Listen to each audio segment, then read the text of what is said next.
Today's episode of the Confound Millennial is brought to you by 20 Past 4. With locations throughout Kentucky in Owensville, Lexington, Moorhead, and Sandy Hook, it's your convenient place to buy anything that you need to use a code word for while smoking tobacco. As long as convenient for you means somewhere in Kentucky. Now on to today's episode.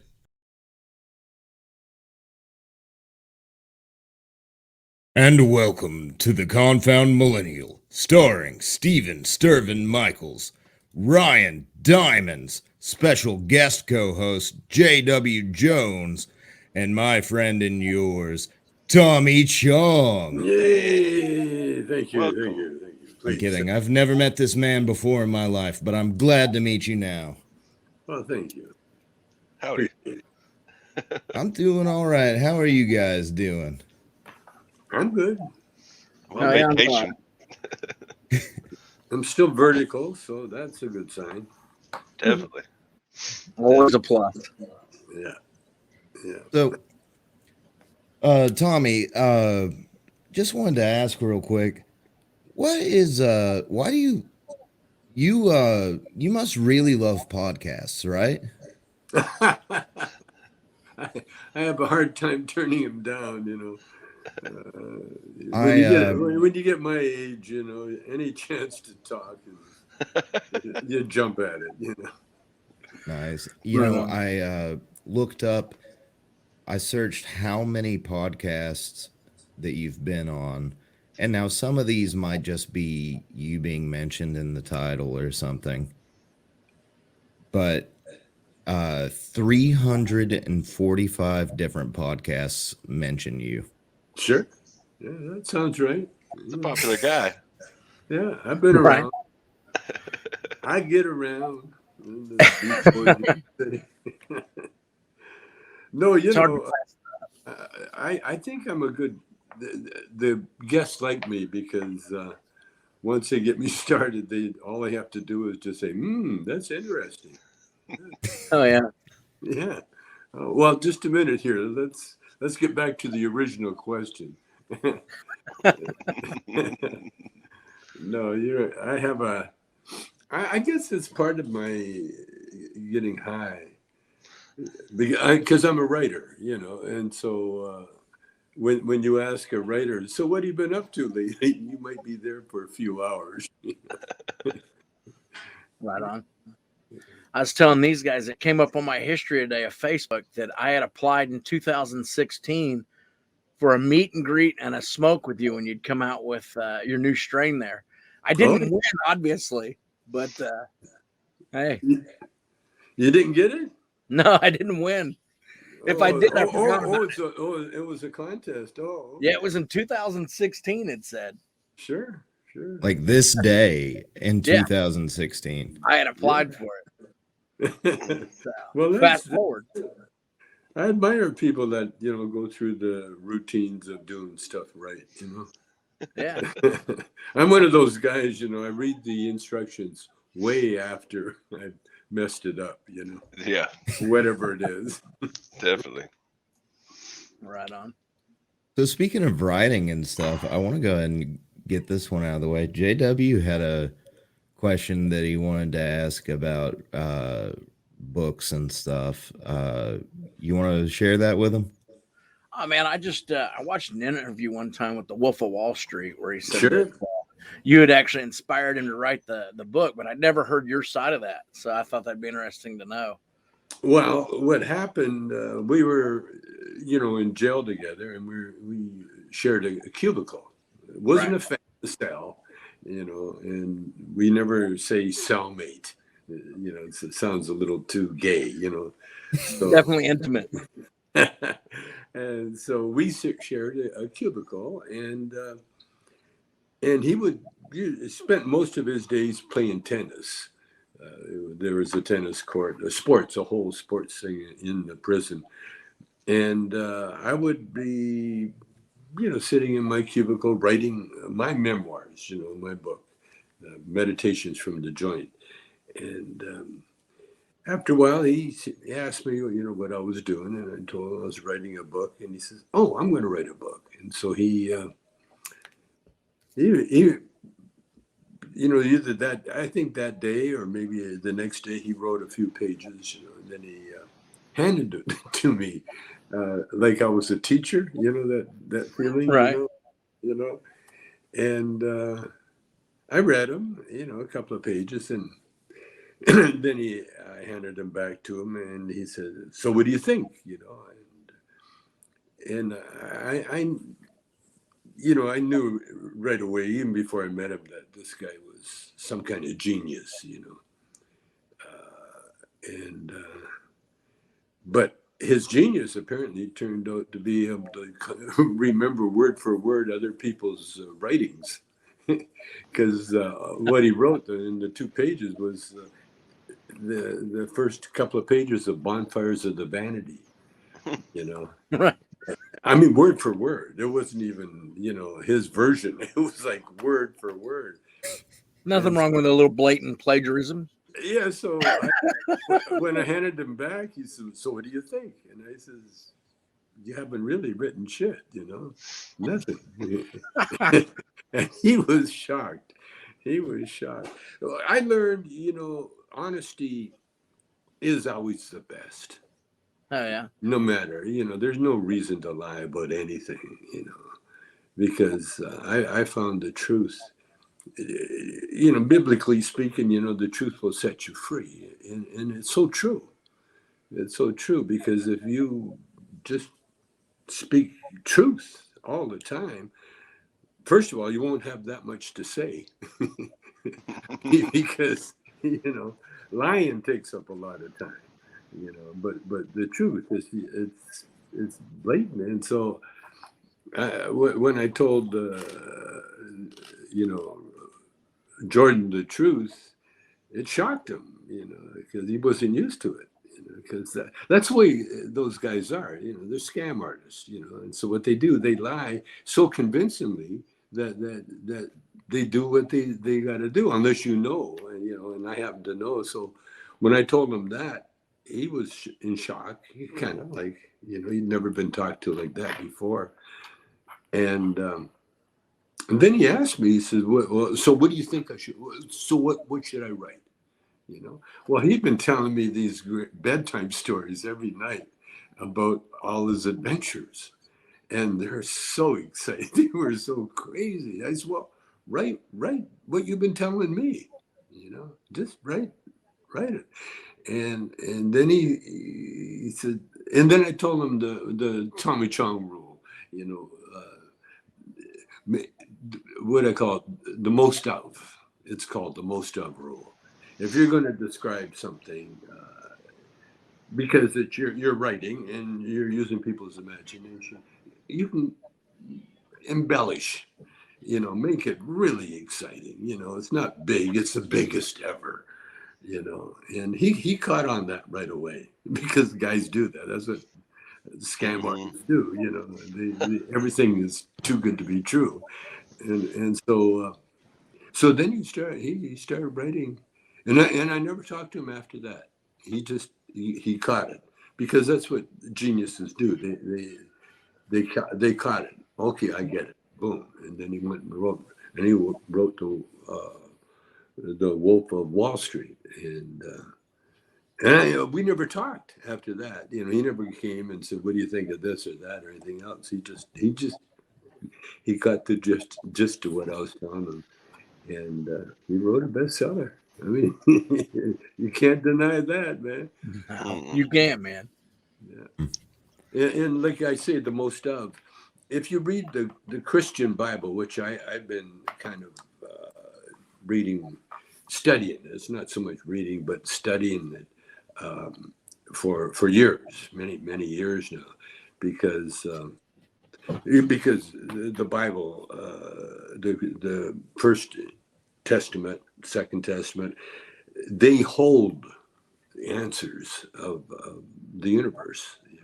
They're there, but you have to decipher them. You have to figure out what they mean, because again, like you talk about imagination. The guys that wrote the Bible, man, you talk about imagination. Those guys were, I mean, they just didn't escape from Egypt. they parted the Red Sea. Right. You know, and then the Israelis went through untouched, and then when the Egyptians tried to follow them, the Red Sea closed in on them and killed them all. You know, which there's no proof of, or any of that. So it was all the writer's imagination. And And weirdly so, enough, I was just yeah, talking the other day. I had went to college to be a youth pastor, yeah, and like, you talk about the Bible and stuff. It's just crazy. Like, even let's say that it was written by the word of God and stuff. It's been mistranslated for hundreds of years. Like the original Greek and stuff, there's words that we don't have words for oh, anymore. absolutely, absolutely. And to begin with, there was no writing when these truths were discovered. And it was the fact that you could write. Then, like I say, you can embellish, and then you could tilt it either way. You know, and in my studies, my spiritual studies, it's the more I studied, the simpler the answers become. You know, see, there were no secrets.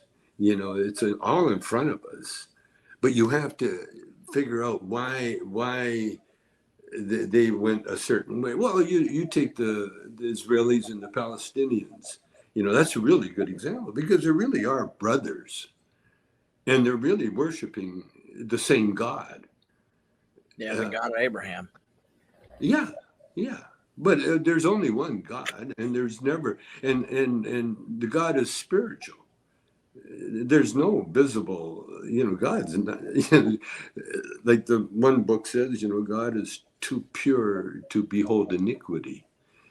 And in other words, iniquity is like the physical world. you know, the physical world is full of violence and everything physical. The spiritual world obviously is the opposite of the physical world because there's opposites. Right, left. You can't have one without the other. You can't have up without down. So the physical world, there's everything, and then that means the spiritual world is the opposite, which is nothing. So because in the spiritual world, there's nothing but love. Because there's no need, there's no hunger, there's no physical, there's no cold, hot, there's no need for fuel, for food, and it's just it's energy. The spiritual world, it's like, and you look like we are. That's why electricity, the electricity is saving us, our planet. The humans, they figured out a way to convert fossil fuel into energy. But in order to get the fossil fuel, you got to dig thousands of feet into the ground. Then you have to refine it, and you have to do all these things. And then when you burn it, you pollute the planet. Obviously, we're not meant to be doing that, but we have to learn that. And then if you look at the solar, think about solar, man. It's the sun. It's always been there. And all you have to do is point toward the sun and capture all the energy you need forever. The sun's there forever. And the wind, the same as wind. You capture the wind. Wind is free. And we had to learn it. Look how long it's taken us to learn it. And we've learned it. Now we know it. But you think about how many wars that we've been suffering over energy. That's what it is. That's all the wars, including the Second World War, was about energy, about oil. Because when you have a war going on, the price of oil goes through the roof. Because you need transportation to bomb other people, and you need blah, blah, blah, all that stuff. So, and all that was written in the Bible. It's the messages in the Bible. But, like I said, is so simple that that in order to capitalize on it, to make money, you have to create problems, and then the holy men, so-called holy men, will come and give you answers for a price, what to do. And that's why the answers have always been in front of us, you know. And but we live in a physical world, and the reason we live in a physical world is for us to learn as humans, as learn and evolve. And you can't learn when everything is perfect. You have to learn from your mistakes, and that's the only way we're going to learn. And it's been like that forever. And forever is a long time, by the way. Yeah, sure is. Mm. Without struggles, deep. there's no progress. Give me a lot to think about. Well, you simplify it. Simplify it. Like everything that was given to us, you know, mostly by the Christians, by all of them, Muslims, Christians. You read the Quran; it's almost identical to the Torah, the Jewish book. Yeah, it's almost identical. Only difference is maybe geography a little bit, but everything has been misinterpreted. You see. Don't forget Hitler when he started his purging of the Jews. You know, he had the Catholic Church and all the Christians on his side. On his side. Yeah. In fact, that was called, I think, Christian nationalist or something. Some, you know, the Nazis themselves were called themselves a Christian right or something. Well, look at America right now. You know, like they're like the Christian church, you know, Justice Thomas, you know. He wants to get rid of gay marriage and everything, all the rights, and he wants to go back, making his marriage illegal. I mean, it's stupidity, but stupidity is real. Again, you see, stupidity is more really like darkness is the absence of light. It's not a thing itself. It's the absence of light. And so ignorance is really the absence of knowledge. Right. You see, and that's all it is. And so you can get someone ignorant, like the ones that attacked the mall or the Capitol, you know, and then you see them on TV, you know, saying, well, you know, when they stole the election from Donald Trump, you know, that really pissed me off, and I wanted to go and take back the Capitol. You know, I mean, you talk about stupidity in action. we get to sit and watch stupidity in action. It is so stupid. So cheap entertainment. It's entertainment, but it's at the price of people, you know. And it's all racism too. It's all what ignorance is, because I grew up in Calgary, Alberta, Canada, and I didn't know how racist that town was, because when you're in the middle of it, you have no idea. But right. that area town, you talk about deniers, the Holocaust deniers. We had a guy in 30 miles out of Calgary that was denying it right as it was happening. You know, forget about now. It was back then. They were denying it. They said, "Oh no, that's all bullshit. You know, that never happened. That never happened." Well, I grew up in that area, and thinking back, you know, especially now, you know, when I got enlightened, then I started looking at my past, and you know, because when I was on the podcast, a lot of people say, you know, how come you? Why you? Why did you get to where you are? You know, because I'm a high school dropout, and I tried my best to get through to get my GED. In fact, when I was in prison, they have a program saying that if you don't have your GED, this is for younger kids, you know, or younger guys, you have to, you know, it's mandated that you take you try to get your GED in prison. And so I tried, and I failed. And because I was such a celebrity and the oldest guy in class, he said, "Well, just write down anything and we'll pass you anyway." I love the way in prison, they say, "Go ahead, just steal it, just do it." And we'll give you can you imagine how much a GED from prison is worth if you cheat it? I mean, That's funny. I mean, it would be like a trophy, But I just have a thing against learning algebra or something, those numbers always they bore me more than anything. Then my eyes glaze over because I'm a writer. I'm more into the human things, as opposed to numbers, My son is the opposite. My son is about numbers, and he's really good. And my wife too.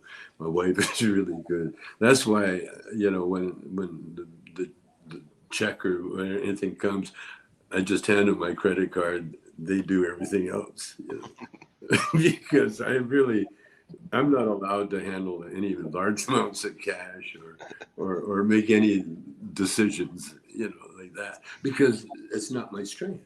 My strength is my imagination, being able to enjoy the human experience, and that's what I'm doing. That's one of the reasons the reason I got into my spiritual quest was. It was the only entertainment we had growing up in the country. You see, when you grew up poor, there was only one reason to wear nice clothes. One, and that was go to Sunday school. Well, you have to you got to wash, you got to, wear clean clothes and wear your good shoes. Always had good shoes. Never wore them except when you went out to visit relatives or go to Sunday school. And so when I was very young, I went to Sunday school, and I loved the stories, man. I just loved it. And I loved knowing that God is everywhere. And I remember walking out of Sunday school, and it was late, and it was in the country. And when you're in the country, and there's no bus, no one's going to drive you to. I like in the city here, you got to go a block away, and kids get in the car, you're going to drive a block. But in the country, there was no cars, let alone, buses or anything like that. So I'm walking out of Sunday school, and it got dark real early, and I started thinking about, the teacher saying, God is everywhere. And so I'm kind of looking for God, when you're a kid, say, is God watching me? Is he, following me? Where is God, And when I said that question, I looked up in the night sky, and it was clear. And up in Canada, when it's clear, man, the stars, you can almost reach out and touch them. And it was one of those nights, and comets were flying by, and all sorts of things were going on. And so when I said, where is God? It was like I got the answer. And then about a year or so later, the next summer, I guess it was, my brother and I were walking in the field, in a country road, dusty road, like Tom Sawyer, barefoot. Because when you live in the country and you're poor, you wear as little clothes as you possibly can. Because back in the day, when you wash clothes, you had to get a tub, you got to carry the water, fill up the tub, put it on the stove, heat up the water, and then put the clothes in there and scrub it by hand. And so there wasn't a laundromat or there wasn't cleaners or anything. So you just didn't wear clothes if you didn't have to, because it's much easier to wash yourself than it is to clothes. So we're barefoot and pants and probably no shirt. And this car pulls up on the dusty road, and it was full of missionaries. And they said, "You boys want to go to camp, summer camp?" And I said, "Yeah," right away. "Yeah, let's go." You know, in fact, what we really wanted to do is to have a ride in that car. You know? And so they said, "Jump in." And so we got in the car and we drove back to our house and got a permission from my mother, and away we went to camp. And it was for 2 weeks. And so the first night we stayed at the church downstairs in their little residential area. And the first time that I was privy to a bathtub and indoor plumbing. It was pretty exciting.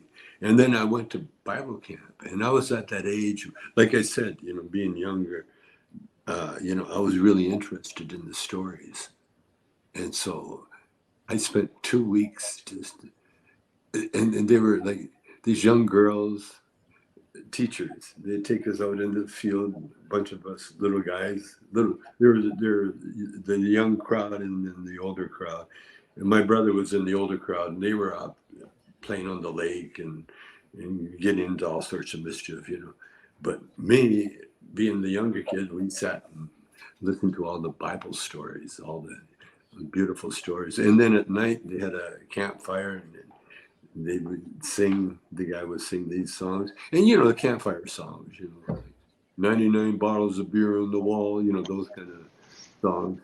Loved it. That was my first really taste of sing-along music and everything else. And I could play, I was musical all my life. And then at night, they taught us how to pray. And when I say they, I think it was one of the older guys, and I think the guy that was singing. And teaching kids how to pray is really very important. And it was very important in my life, because learning how to pray is important in everybody's life, because you're like I say, connected. And now when I do talks, or when I tell people, I do cameos a lot, because people want to either birthday shout out or just what do they call it, a pep talk, something like that. And so I try to tell everybody that, especially in the computer age, I got a cell phone that I know, just a fraction of what that phone can do. But we got all these apps, like us now, instead of the meeting in person here, we're talking to each other through cameras. It never happened a few years ago, not too long ago. This is all new. And so I'm starting to learn the magic of the Siri and Alexa and all these, learn how to do it. For a long time, I had Alexa, and I was calling her Alexis. And she wasn't answering. And so my son says, "It's Alexa, Dad," because I'm Canadian and old, and so I hear different things. So what I learned, you can take the knowledge of God down to the simplest form, which is the Lord's Prayer. When you listen to the Lord's Prayer, not just recite it or just say it like people do, or sometimes we eat with this Christian friend of ours, Sugar Ray Leonard's wife, Bernie. And she's got this great ritual of holding hands and saying grace before a meal. And I love it too, because most of our friends are all Jews. And so we got this Christian black lady making everybody hold their hands, and they love it. Everybody loves it. We hold our hands and we say it, and she says the grace. She says a little prayer, and she adds a little thing in there. And it's so important. It's so important because when you include God into your, and it's nothing more than just a thought. That's all, just a thought. It doesn't have to be anything more than that. It's just the thought, because you can't think two thoughts in your head at the same time. And when you learn how to control your thoughts, which say the Scientologists, they know how to control their thoughts. That's why a lot of them are very, very successful at what they do. Like Tom Cruise, Right. he can control his thoughts, and the ones that can't control their thoughts, like the Christians call it the devil. The devil makes them do all these things, and the truth is, everything God made was good, and everything God did not make was not made. And that's the truth. That's incredible when you think about it. Because so when you think about on that, just that term alone, that rule alone, then you can see the Christian faith itself is flawed.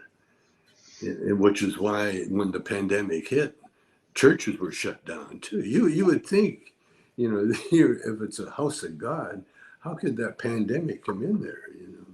And the other thing too, the first pandemic, the main one, hit right at Passover time. And because I'm, I study different religious things, and I realized Passover was a pandemic. That's what it was. And so when the Jews celebrate Passover, what it is that they put a mark on their house their house of God, Right. And so then the angel of death passed over their house. It's very childish or symbolic, but simple. But I mean, that's what the Passover was. And so when the pandemic hit, it's Passover, and then when I saw that the churches were they had horrible. The pandemic hit, wiped them all out almost. Then you kind of realize, why? Well, then again, the answer came.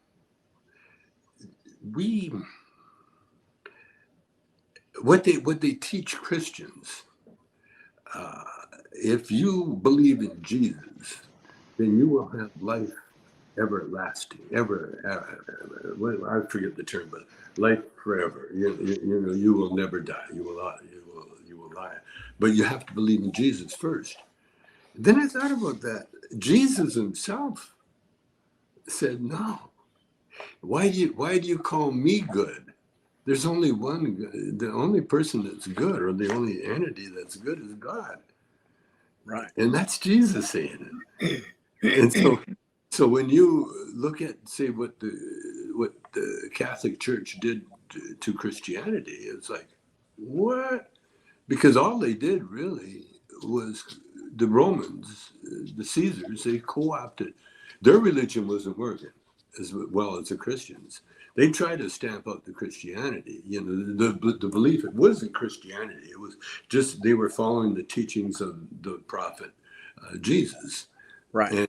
And because they didn't pledge allegiance to Baal or whatever the Roman god was, then they would crucify him. And they crucified so many Christians for 10. They had as a show, they crucified a Christian every 100 yards for 10 miles. Yeah, they even tried to adopt Mithra in order to take on that. That was the only religion that was actually rivaling Christianity at the time. Yeah. But then they made it to where the only way to worship that god was to be a Roman soldier. Yes. So before long, there wasn't a lot of Roman soldiers. Yes. So. Yeah. So there you go. This is what the humans do, It's and by the way, it's a survival technique, because that's what we're here to do. We're here to what we're here to do is populate the planet. to keep the population going, and that's really what we're here to do. Plus, we're a worker. We're here to further the life of this planet, of life itself, but like seeds in a tree, there, when trees or any kind of plant, they put out zillions of seeds, so that eventually if one or two survives, that's all they need, because that tree will then produce more seeds. And it's basically the same as humans. And the only difference with humans, and it's weird how people misconstrue or misunderstand. Well, again, a lot of the laws that we're dealing with now, they're based somewhat on the Christian version of the Bible. Definitely the Old Testament, which is Leviticus. It's flawed in so many ways.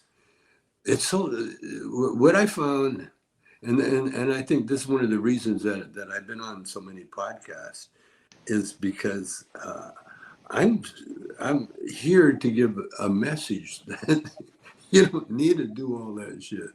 You don't need to we don't need popes. We don't need bishops. We don't need priests even. We don't need them, especially if they've got a sexual problem with little boys. Yeah. We definitely don't need that kind of person masquerading as a man of God in order to, because all they do, for the most part, is soothe the living, give them comfort or whatever, but they do it in a hierarchy way that sort of negates their whole thing, their whole being. Because once you declare you more superior than someone else, it doesn't work. I think Jesse Ventura said it best one time, and he simplified it, but he said that religion was for the weak-minded. It was in order to keep people in line. For instance, when God cast evil spirits into the pork so that people wouldn't eat pork, it was really because Trigonella was killing them. Yeah. They were getting worms and they were dying. So how else do you keep people from eating those worms and dying? You tell them it's bad for them. And that's what Leviticus is all about. You were talking about when they taught in the Old Testament, they taught you to eat with one hand and you wipe with the other. It's because, well, they didn't have cleanliness. Yeah. So in order to teach people that weren't well educated, you gave them a story and it was bad for you, and God would smite you if you didn't. Oh, by the way, education was only for the elite. Right. Elite, it was illegal. And like in China, you read the history of China, which, by the way, is a good idea to read, because they're ahead of the group, and so the communist way of life has actually evolved from them trying all the other different ways. That's why our democracy is so. Our democracy is a product of the educated. Yeah. That's what it was. The educated, and I was thinking, because my job now is to show through entertainment, through comedy, through movies, like we did, like I did with Cheech and Chong, for instance. Right. The reason Cheech and Chong got so popular wasn't because we were that funny or that cute or anything else. It was because we unveiled a truth of the hippies and the Latinos. We unveiled the truth, because everybody was going down this road thinking the Latinos were a bunch of dope smoking crazies that would rape your daughter and steal your, like Trump said, they come across the border, they bring their drugs, they bring their violence, they bring all that shit, and so when Cheech and I started out, a Latino with a headband was dangerous. He always had a gun. He was going to kill you. He was going to rape your daughter. All those bad things. And the same as the hippies. The hippies were these horrible people that were trying to stop all the war. Trying to stop people from killing other people and trying to make free love. Oh my God! I remember Red Fox said, free love. He said, well, the price is right, but the material is not that great. Yeah. So that was Red Fox's take on it. But what Cheech and Chong did, we did a movie, and I purposely made my character, a health nut, where he's weightlifting and he's drinking, what do you call the health drinks, with the rye and everything. And Cheech's Chicano thing was he's just a happy guy with a car, and he's trying to pick up girls. That's just we. And then we're both musicians. That was the whole point of the thing. That no matter what we did, music brought us together in celebration, and the pot made everything happy and fun and laughing and that. And once we showed that, we disarmed everybody's, the fearful ones, and a lot of the racist ones, because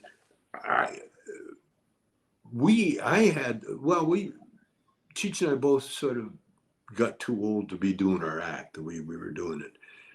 Cheech had a couple of knee operations, and I just got old, so we couldn't do our act. Now, the way things are, the woke and cultural bullshit, all that stuff. We're at a time in our lives now, all of us, where we don't need the comedians that we used to do, before. We can get it now. We can get on our phone. We can get all the comedy we need. We can get everything we need is on the phone. We don't need to go in front of a large crowd now. And people that do it now are really, it's like nostalgia time. For the most part, I mean, like with me in movies, the fact that you don't have to go to a movie doesn't upset me at all. Right. I'm very happy to sit at home, and I got a short attention span like all the kids too. I was trying to watch Rocky, and it just got too long. So I had to put it on hold and watch something else. But in a movie theater, you're stuck. You're sitting there, and you sit there, and it's okay. But nowadays, everything is moving so fast or so slow. But we're all individuals, and I love what's going down now. I love everything that's going down, everything. But there again, with the books I read. By the way, what I do, the books I read, they tell me one rule: don't preach. And the way I laugh is that you can't help it, man. You can't help it because it's so, the truth is so simple. It's so simple, and the rewards are so great. That's the whole point. When you, and a lot of people know this instinctively or whatever, because that's, you think about how many people there are on this earth, and that's just a little drop in the bucket of the universe, say. We are so special. Think about this. When you look at the telescopes and the Hubble and the new ones they got, and how vast space is, and how we can see, and we can see light that started 10 billion light years away. That's us. That's we what we're capable of absorbing and learning. You see. So anybody, and the way we live in, like Timothy Leary, he got mad at me one time because Tim at the end of his life, he wanted to get in a spaceship, find another Earth, because this one's had it. And so I told Tim, I said, Tim, we're on a spaceship right now. This is the perfect spaceship. We're traveling through space now, 1,036 miles an hour. That's what we're doing right now. Only difference is we don't have to wear any kind of space suit. We don't have to be in a little cap. You know, we can not only live a life, but we can, when you learn about eternity, we can live lives, not just one life. Because when you find out, like I found out, that we are eternal beings, think about that. We've always been here. And then you think about school, like the problem I had with high school. I tried twice to get through high school. But when I got turned on spiritually, I was told that you're in school. You know, and what they were teaching you was more like, well, because you're not going to get the best, then how about you become an electrician, you know, instead of becoming a rocket scientist? How about if you just become you know, or a plumber or some kind of, you know, trade work and that. And, you know, I just realized, oh shit, this phone keeps ringing. Okay. They want to talk to you. That's good. No, it's one of those. Have you had your warranty checked? Bro, I got 8 scam calls in one day yesterday. Yeah, how many? 8. 8. That's pretty cool. Well, it's just people trying to make a living. And at the end of the day, you just talk to them. They just need a friend. You just get on there, you talk to them, Well, tell them anything they want. A lot of it's robocalls, you know. Yeah. And with me, with my Chinese name, I get a lot of the it's Ray Dawn. She doesn't know that I'm on a podcast, but the robocalls and that. Yeah, I'm with you. You know, I like to talk to everybody. You said that was your daughter. The first time I ever watched, what was it? Far Out. Far Out Man? I didn't realize that was your daughter. I must have watched that 1,000 times when I was 12 years old. Was she in that? Yeah, she was in that. I think your son was in it and your wife too. Oh, Paris was in it. Yeah. Yeah. Oh, you like that movie? I like that movie too. I had a good time with it. Far Out Man. I probably watched that, I don't know, 100 times that year, at least. Oh, good. That was the rock and roll wearing the roadie, and yeah. It even had that guy from Police Academy that did all the sounds. Michael. Yeah. Yeah. That was a good one, man. Yeah, we I tried to, you know, I was trying to get that Cheech and Chong magic that we had, but you know, that only happens with Cheech and Chong, you know. That was, I tried to do one more movie after that, and it's in my basement now, because I try to see with the movies, you try to do it cheaper and cheaper and cheaper, and finally I just hired a documentary crew. Yeah. And but when you shoot a movie, it's a movie. You can call it whatever you want, but it's a movie. And the cameraman that I hired, he didn't trust me at all, and so he basically stole the movie. I got it about almost finished, and then I wanted to take the product into LA, you know, where I had editors and so on, and he held the movie. And when you stop something like that long enough, it stops everything. And there's a creative flow. And if you stop that creative flow, there's a ton of movies sitting in people's basements, you know, half made or almost made, and Right. you know, in fact, I talked to one movie maker, and he says, "I just destroy it." You know, I can't do it. I can't destroy it. But It'll come out sometime in memoirs somewhere. well, you know, When you your never. kids will put it out. It was all on film, so I have to transfer it to video. That's my next trip. We did a documentary. We're just finishing it up now, and it was my other daughter Robbie, and her guy Dave. Dave did Sling Blade and a few other movies. All right, on. And I wanted to, because I'm a big old meddler. I tried to help him finish the movie. He's been working on it for 5 years now. Right.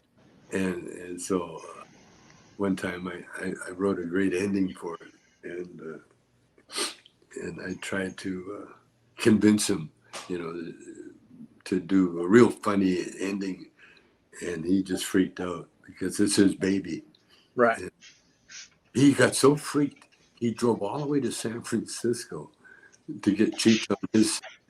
So because he realized that, you know, because I'm Chong, I could have the power to say, you know, do what I want, but when I found out he was that sold on doing it his way, then I said, no, go for it, you know. Who am Yeah, I? you know, you were talking about movies and stuff just sitting in people's basements.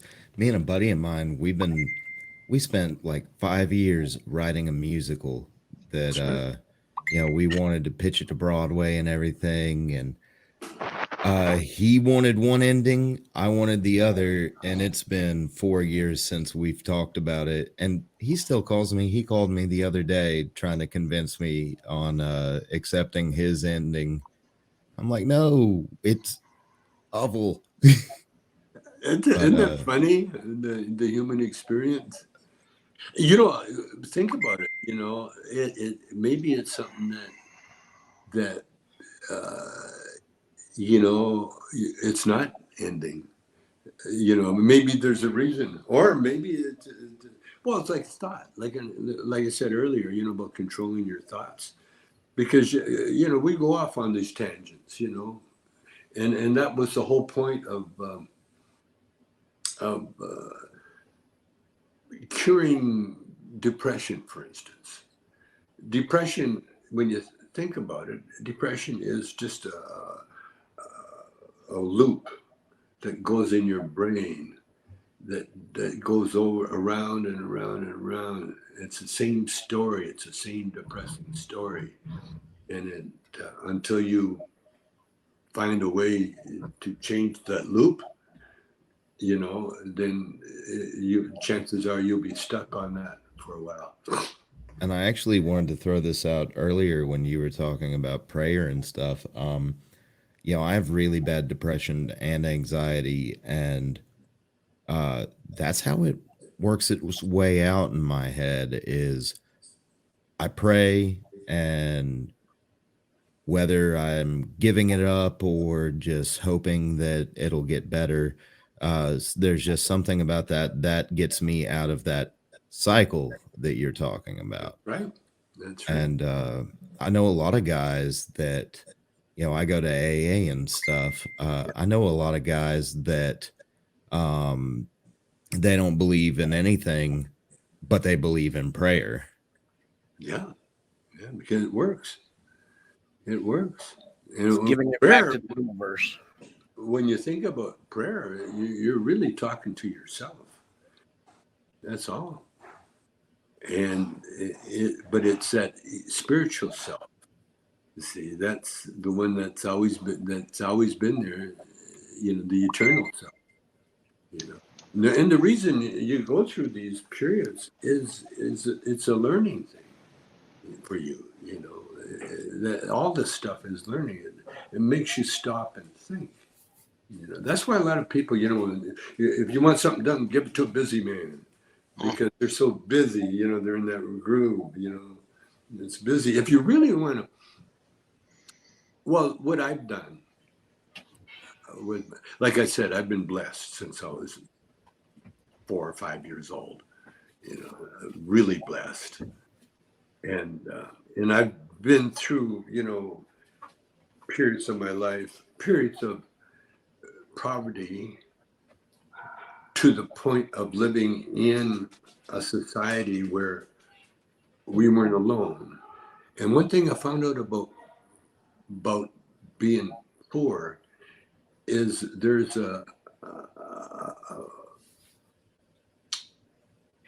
this happiness that comes with it. You don't know why you're happy, but one of the reasons you're happy is that you don't have a burden because you don't have shit. Therefore, the only thing you have is your mood. And, There you go. And there's no sense in being in a bad mood because it's just you. You see, a lot of times, you're depressed because you're not with the gang, with the people. But if you're truly alone, and then you find out you're not really alone.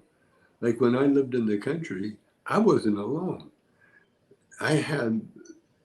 There was a whole world in my backyard because I never had a backyard. It was like a part of the field. We had a fence around it, but it wasn't manicured lawn or not even a garden. In fact, one time I found some wheat seeds and I brought them home and I planted wheat and I grew wheat in my backyard. It was a miracle. And like, I remember being, I guess 6, 7 years old.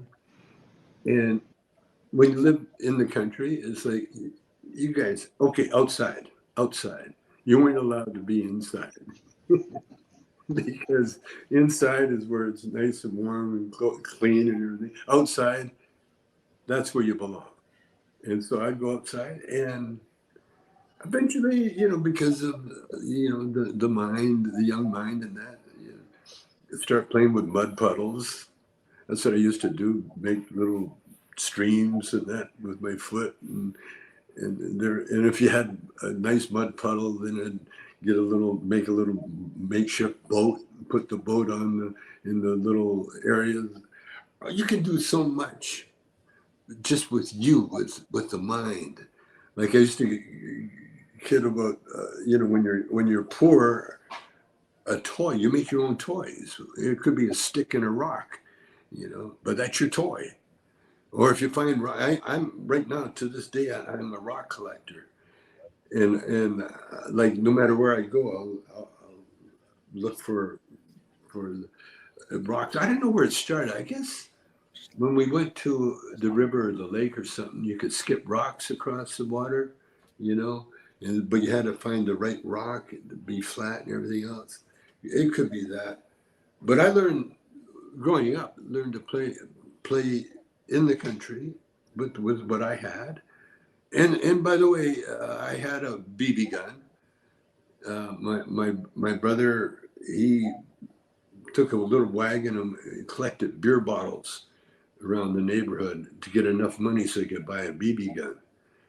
And 3 years younger, so I would, instead of working for it, I'd just whine and cry and hope my dad would get bored with me and tell me to shut up and buy me a BB gun too. And I think that's how I got my BB gun. But yeah, we grew up with BB guns and we'd go shoot whatever we could find and shoot each other if we had no one else to shoot. And oh yeah. I still got a beautiful scar from my brother. Was knives. When I got older enough, I'd ask my mother, "Can we have a paring knife?" And she said, "Okay." And then we go out to the shed and practice throwing knives into the shed. And when we moved into the city, my dad was in the army, so he had he could get a wartime house. But being Chinese, it took him a while to get around to dealing with my dad. But we eventually got our wartime house, so we moved into the city. And when we moved into the city, everybody in that little area, you talk about racism, but everybody in that little area they're white, and the minute we moved in, they had a communal lawn, no fences, but the minute we moved in, fences went up all over the neighborhood, and because I found out later that I am actually 8% Native, thanks to on my mother's side, her mother was half. And so I'm eighth anyway. But my mother and dad my dad's Chinese. My mom and dad never told us that we were part of being, aside from being half Chinese, we had native blood in us too. Had we known that would have been a little different. But the neighborhood we grew up in, they were very prejudiced. And I remember they had a birthday party for a girl that lived in the neighborhood, and I was especially not invited. I was told, "Don't come to this party." And they had a bonfire in the communal everybody's backyard, and every kid in the neighborhood was there, and they were roasting wieners and doing the thing. And I sat up in my bedroom, looking at them, looking at the kids play. And thinking, I had been in a home before that, so I knew the separation. The home kids were treated one way, and then everybody else was treated a different way. But I was so young that I didn't have to do any fisticuffs with it. My brother did. He had to fight his way to and from school. With all the neighborhood toughs, but when we got to that neighborhood in Calgary, where they were blatantly prejudiced, there was no fighting to do. It was just you had to accept it. That's the way it was. But my dad was very tough, and my brother was tough as nails, and my mother, when I think about it, yeah, she was a quarter native, and she was dark. And so I could see why we were scared the shit out of the neighborhood, especially the fathers, thinking that their daughters might end up, liking this guy. Yeah. But what it did, there was always some freaky kid that would,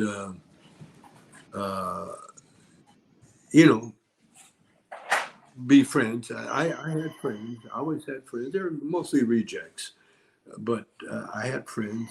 But it wasn't until wasn't until I picked up a guitar in front of people.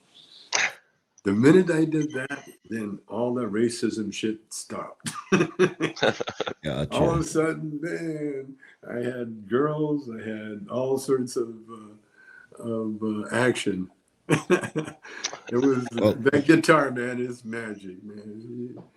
I hate to cut you off, Tommy, but I was told to be very strict with you on the time frame. What's that?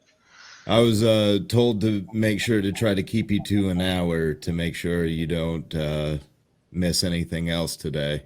Who told you that? Your manager. Who? The John Paul? Yeah. Oh yeah. Okay.